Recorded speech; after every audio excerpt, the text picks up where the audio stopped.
How to make automated replies on WhatsApp Business. Hey everyone, welcome back to our channel. In this video we're going to learn how we can build automated replies on WhatsApp Business, so make sure to watch the video till the end.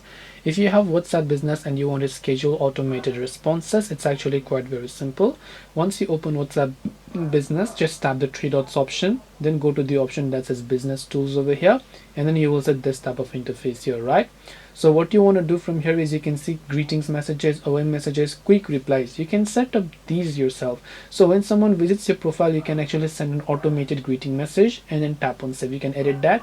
When you're away, you can actually send an automated away messages so that when people message you and you're not online, this reply will get sent. Quick replies are basically something whatever else that you have and someone sent you can just type in this and send them automatically. These are simply some of the automated messages that you can use to handle your WhatsApp DMs. So hope this video helped you. If you have got any more questions, feel free to also leave them down below. Thank you for watching till the very end of this tutorial and see you soon in the next video.